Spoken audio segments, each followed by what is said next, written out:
বলছি, এই অপরাধের কোনো ক্ষমা হওয়ার দরকার নেই।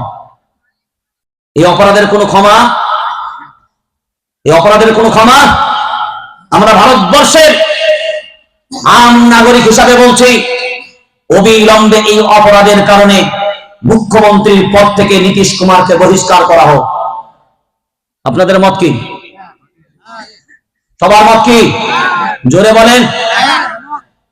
এবং অবিলম্বে বিভাগীয় তদন্তের দাবি আমরা জানাচ্ছি।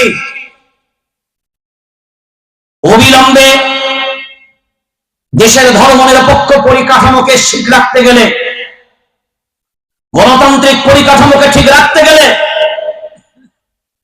যে আইনি ব্যবস্থা নেওয়া দরকার,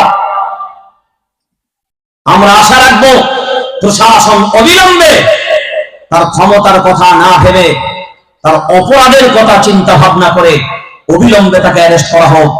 যদি ঝাড়খণ্ডের মুখ্যমন্ত্রী যদি 6 মাস গ্রেফতার হয়ে জেলে থাকতে পারে, তাহলে এই অপরাধের কারণে নীতিশ কুমার কেন নয়? দিল্লির আগের মুখ্যমন্ত্রী কেজরিওয়াল যদি জেলে যেতে পারে, তাহলে এই অপরাধের কারণে নীতিশ কুমার কেন জেলে যেতে পারে না? এখন কি ক্ষমতা তাদের কেন্দ্রে আছে বলে কি তারা জেলে যাবে না? তাহলে তো বুঝে নিতে হবে একপরোয়া দেশ চলছে, সংবিধান অনুযায়ী দেশ চলছে। জোরে বলেন, চলছে না। সেই বিহার এই রাজ্যের নাম জানেন? জোরে বলেন, রাজ্যের নাম জানেন? বিহারের মুখ্যমন্ত্রীর নাম কি? জোরে বলেন। বিহারের মুখ্যমন্ত্রীর নাম নীতিশ কুমার। এই মুখ্যমন্ত্রীকে বানিয়েছেন কে? জোরে বলেন। ভোট দিয়েছে কে? ভোট দিয়েছে কে? ভোট দিয়েছে জনগণ। 10,000 টাকা করে নিয়েছে কারা? জোরে বলেন, জনগণ। মুখ্যমন্ত্রী বানিয়েছে জনগণ।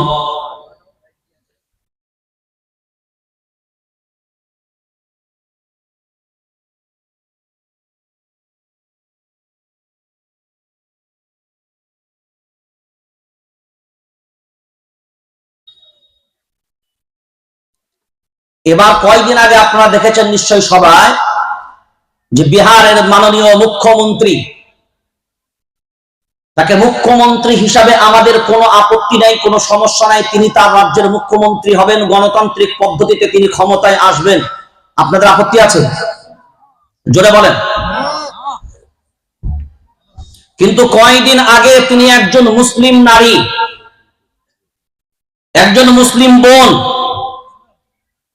তাকে সরকারি ডক্টরের সার্টিফিকেট দেওয়ার নাম করে স্টেজে দেখে, আপনারা কি দেখেছেন না দেখেননি? সমস্ত জাতির সামনে, বিশ্বের সামনে তার মুখের নোচ পিসকে টেনে খুলে দেয় একজন মুখ্যমন্ত্রী। এই নক্করজনক কাজ করেছে। আপনি চিন্তা ভাবনা করে দেখেন, কত বড় নিম্ন পর্যায়ের হলে একজন মুসলিম নারীর ইজ্জত নিয়ে এইভাবে নিলাম করতে পারে? এর জন্য দায়ী কারা? এই কথা বলেন।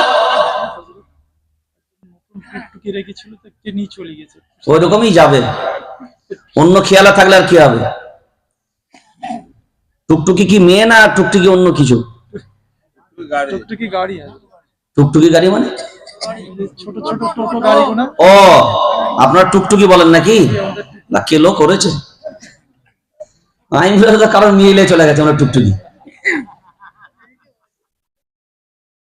এ ভাই, কে কার টুকটুকিলে পেলেছো বাবা? হ্যাঁ, টুকটুকি দিয়ে দিও। কেউ যদি লুকিয়ে টুকিয়ে রেখেছো দিয়ে দিও। হ্যাঁ, জলসার মজলিসে এরকম চললে তার কি হবে? কে কার নিয়ে পালাবে? টুকটুকি দেখেন না কতজন কালকে ঘরে ঢুকেছে, আল্লাহ ভালো জানে। আমি যে দেখলাম কীর্তি কারবার, কাল পর্যন্ত ঘরে ঢুকবে কিনা তাও সন্দেহ আছে। টুকটুকি গেছে বরঞ্চ তবু ভালো, মেয়েগুলো নিরাপদ আছে কিনা একবার খোঁজ নিয়ে দেখেন। কারণ আমি তো আসার পথে দেখলাম সব আগানে আর বাগানে ঘুরছে। আগানে আর বাগানে ঘুরছে। এই কোরআনের মজলিসের নাম দিয়ে এত নোংরাপনা, বেহায়াপনা। আজকে নীতিশ বাবুর সাহস এমনি হয়নি। এই জাতি তো বোরখা পরে না, কথা বলে না। এই জাতি তো খোলা ময়দানে ঘুরছে। এই জাতি তো খুললাম খুললাম চলে, অন্যকে দোষ দিয়ে করব কি?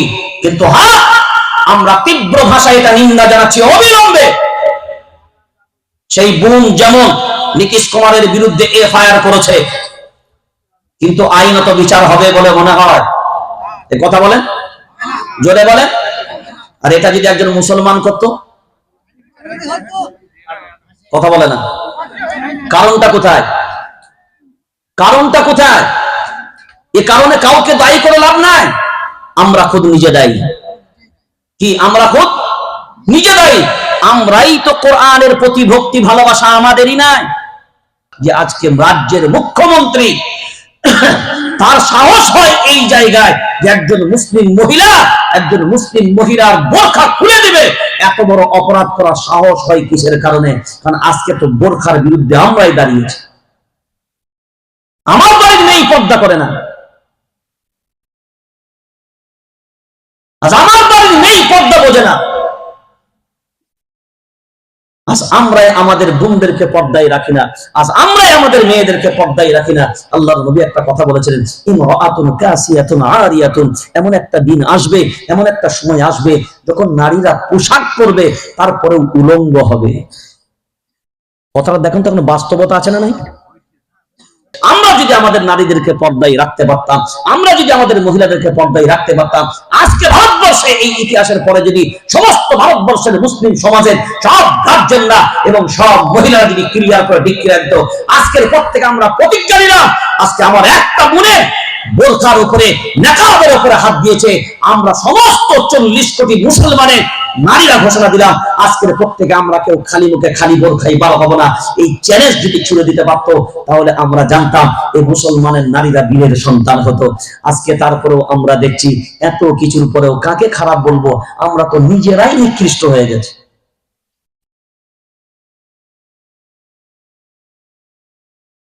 এবার আমি যদি আমার নিজেকে আমি খুলতে চাই, তাহলে অন্যরা যদি খুলে দেয় তার অপরাধটা কি আছে এটা বলবে মানুষ?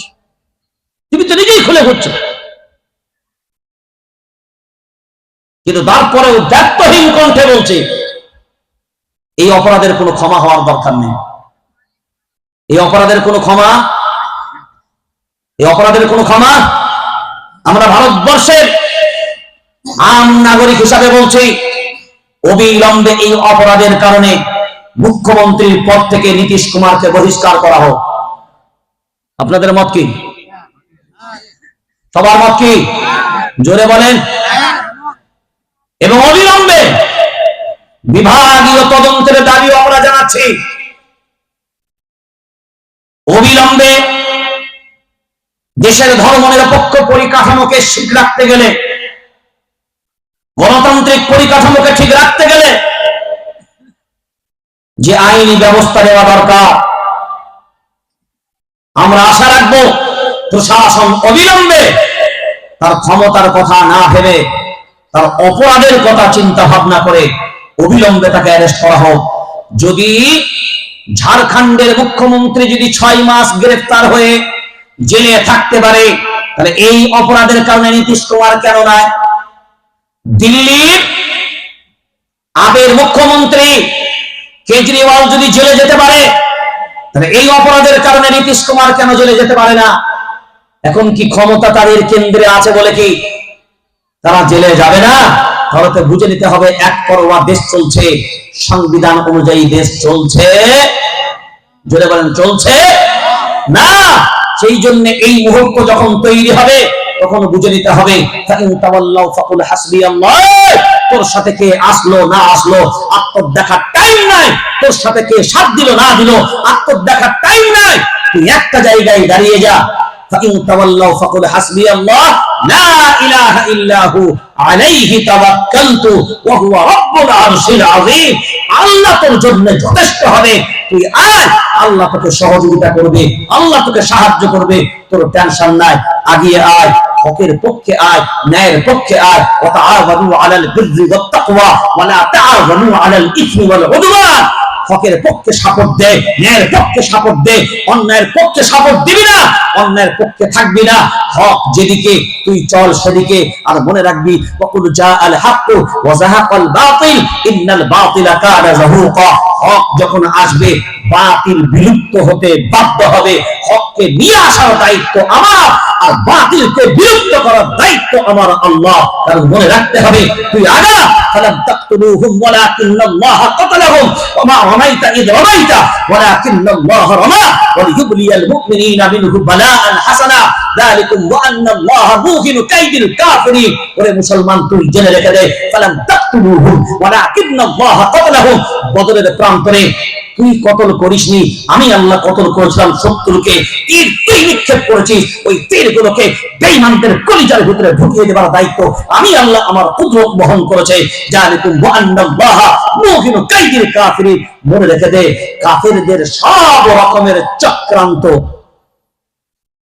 কাফেরদের সব রকমের চক্রান্ত, আরো ভাষায় কি বলে যে যত রকমের এদের অপকৌশল, যত রকমের এদের পরিকল্পনা, ভাবনা চিন্তা, সব রকমের প্ল্যান, সব রকমের চক্রান্ত আমি আল্লাহ ভেস্তে দিই।